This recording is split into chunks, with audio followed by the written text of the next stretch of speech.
Hello there friends, CS News Live here. In today's video, Friberg stepping up as a coach, Elige possibly leaving complexity, Monesy staying with G2, and tons of other exciting news from the world of CS2. So without further ado, let's get straight to it. And I think we shall kick things off with some interesting stats. Remember how Rare Adam and Fnatic ruined everyone's pick'ems and then Cloud9 and VP joined the party? Well guys, it turns out only 0.6% of all Viewers Pass holders managed to snag the diamond coin for this major. I repeat, 0.6%. But you know what's even more shocking? Surprisingly, that's not even the worst result. Fewer players earned the diamond coins during the Paris and Rio majors. The most common coin for this major, it's the gold coin, which is 66%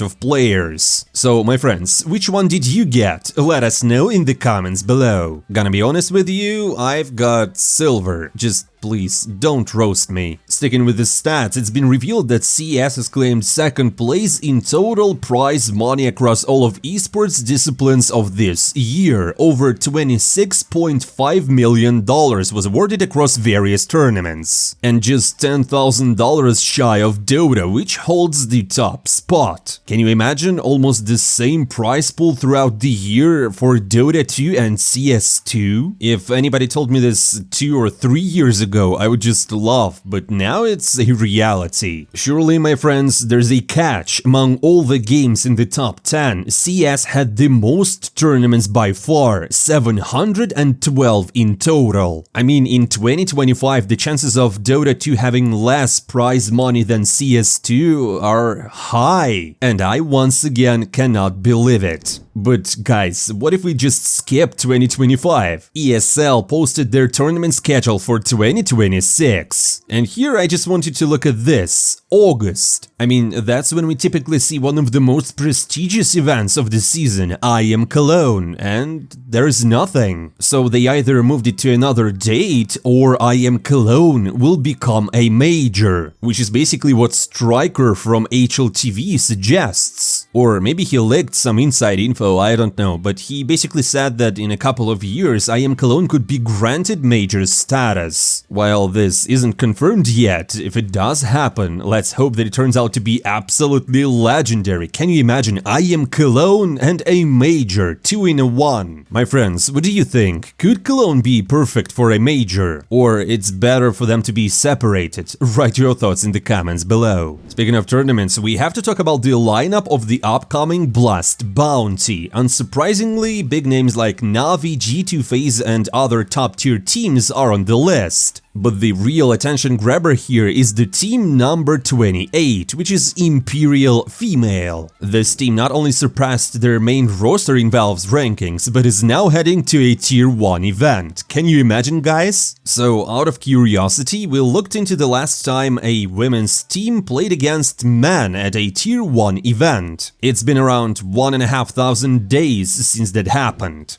Back then, XSET were participating in DreamHack Open and they got eliminated by Virtus.Pro and Espada. And it was painful, to be honest. But anyways guys, it's been more than 4 years. Women's CS grew a lot. I mean, obviously they're not even close to Tier 1.5, but I just want to see what they can do. Also, Aurora didn't miss the chance to poke fun at the situation, jokingly announcing that they're recruiting a women's roster with the following requirements: 2k elo on FACEIT, sharp aim, and knowing how to get into Blast. On another note, Falcons received a wildcard invitation despite not meeting the main criteria. Can you imagine? They basically have two players if we count Nico on the roster, but they're also ranked 52nd. So obviously they're not a wildcard, they're just invited. But also maybe Blast knows something. Like, imagine Falcons just acquire a core, like 4 or 3 players from other team, and they will take their place in the HLTV rankings. Anyways, it's a fun situation, and I will definitely be watching Blast Bounty. Though next year promises not only exciting tournaments, but also plenty of roster changes. So this dude from Twitter, who is known for his detailed posts, Statsmeister, recently shared his ideas for potential player moves. In one of his posts, he photoshopped players into different jerseys, like for example Elige in a liquid jersey, like we've never seen it before, right? JL in Vitality colors, and even s1MPLE in a Wildcard jersey. Of course, this didn't escape s1MPLE's notice. He quickly took to social media to ask, "What's this Mickey Mouse jersey on me?" Wildcard couldn't resist clapping back, posting a joke about Falcons not even qualifying for the major. But yeah, well, s1MPLE was harsh. Only fans detected, opinions rejected. Bros, s1MPLE is just Sigma. Did I use it correctly?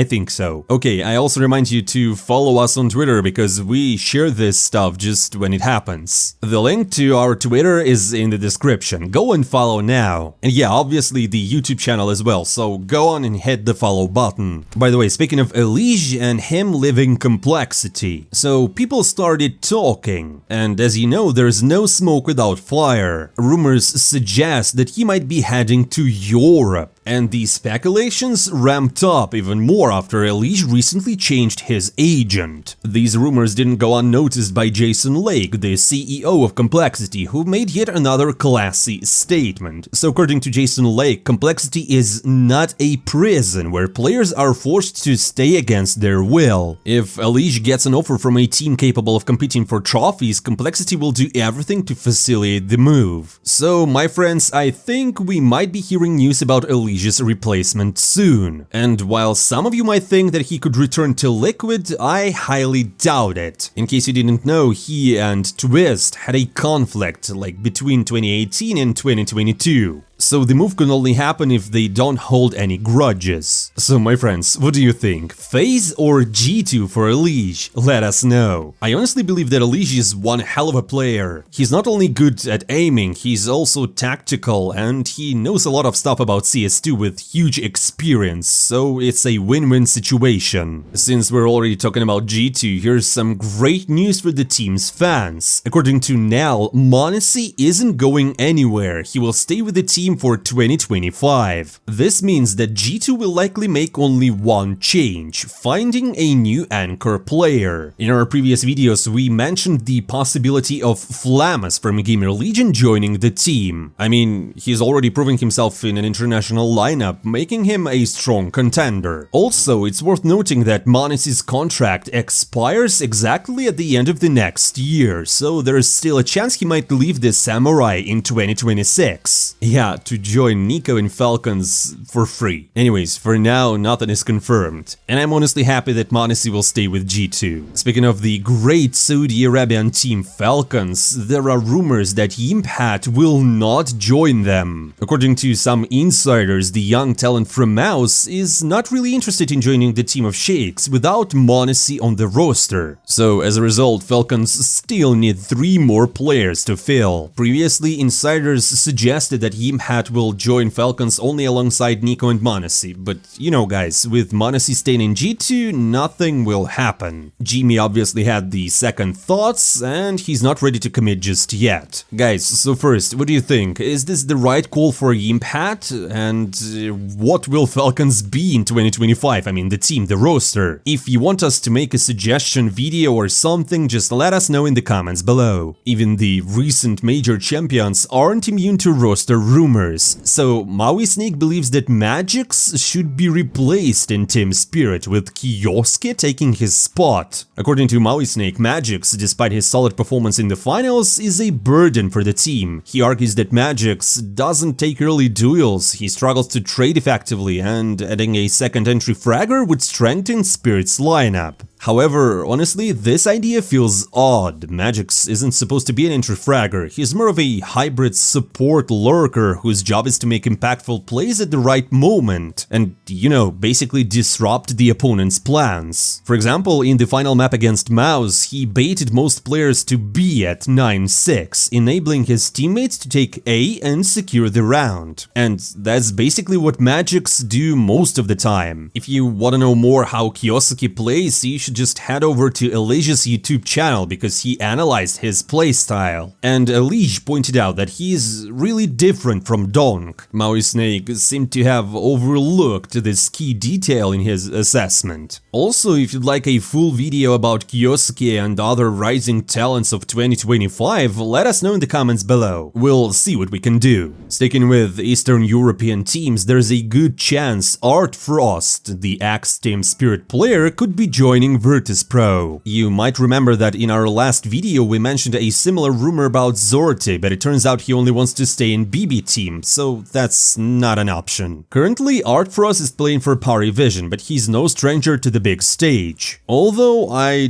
don't really know for VP what should they do. And it's not because of Artfrost, I just don't understand this team and what they do, so I won't even suggest. Another team that decided to replace their sniper is FlyQuest, who moved Alistair to the bench. This decision likely comes down to his recent underwhelming performances, which prompted the org to sideline the guy. It's worth remembering that Alistair was once a formidable sniper, honestly, but lately his gameplay has turned him into more of a meme than a real threat on the server. I mean, no offense, Alistair, if you're watching this. Oh, I just forgot, let's get back to Virtus.Pro because we have to talk about Norbert, who kept his word and shaved his head bald. He promised to do so if Donk managed to clutch a 1v5 against Heroic. And as we know, that's exactly what he did. And Norbert even streamed the entire shaving process, much to the amusement of fans. Meanwhile, VP took the opportunity to remind Apex that he still hasn't followed through on his own post-major promise. Yeah, Apex, not keeping your word is bad karma. Maybe that's exactly why you lost in Shanghai. Speaking of the major highlights, there's been a lot of buzz about adding Graffiti to commemorate Donk's ace against Heroic, or Rob's fatal jump on the deciding map against Spirit. But the excitement was quickly shut down by Nell, who argued that neither moment deserves Graffiti. His reasoning? Donk's ace didn't happen in the playoff stage, while Rob's moment ultimately led to FaZe losing the game. It's worth noting that Valve hasn't added new Graffiti for quite a while. In fact, some older ones, like Dosias, have been removed on the revamped Inferno, for example. Now, something for the OG fans of CSGO. You might remember that the banana on Inferno used to be named Via Adam, which is basically a tribute to the legendary Swedish player Adam Friberg, who held that position flawlessly in his prime. So the other day, Friberg announced that in 2025 he wants to become a coach. With his major winning, extensive experience and high level of gameplay understanding, he aims to guide younger players and support them as a mentor. And my guys, we wish Adam the best of luck in his new role. One thing's for sure, we will never forget how he dominated the banana, however that sounds. Another potential addition to a coaching or analyst role for teams around the world is Innershine, who recently announced that he's no longer part of FURIA and he is open to offers from other teams. While the analyst didn't disclose specific reasons for his departure, it's worth noting that during his time in the team, FURIA's performance improved significantly, especially on the T side, which was his primary focus. In case you didn't know, in FURIA they had the CT side coach and the T side coach, who was basically Innershine. I wonder in which team he will land next. And now, my friends, let's take a break from the seriousness of esports and talk about the game itself. Recently, Valve brought us an update, while packed with fixes, caught the community's attention with a few standout additions. First off, they introduced a capsule with autographs of the major winners. The price is basically the same as other capsules, so no surprises here. But my friends, you probably already saw it, but the real buzz came from a new inspection animation for the AK-47. The community is divided, some love the stylish flair, but others aren't really fans.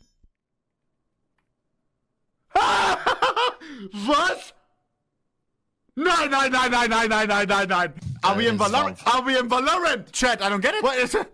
Wait. That is... Why? It makes no sense. It's so goofy. And there's also this guy Hakes, who called the animation unrealistic. He basically says that an AK weighs around 5 kilograms with a loaded magazine, and spinning it one-handed isn't just difficult, it's physically improbable. Fortunately, the old animation is still available, so players can choose their preference. There was also a minor bug with the Deagle's inspection animation, or rather, the lack of it, but Valve quickly fixed it, so no worries. Meanwhile, as everyone was busy inspecting their weapons, Messioso pointed out that Valve still hasn't added Train to the competitive map pool. This likely means that we won't see it before the new season kicks off, leaving us stuck with Vertigo in pro matches. I mean Mirage, obviously, Mirage. And that's all for today, my friends. Thank you for watching. Don't forget to hit the like button and follow our channel. And also make sure you drop in the comments below. I'm not saying goodbye for a long time. See you soon.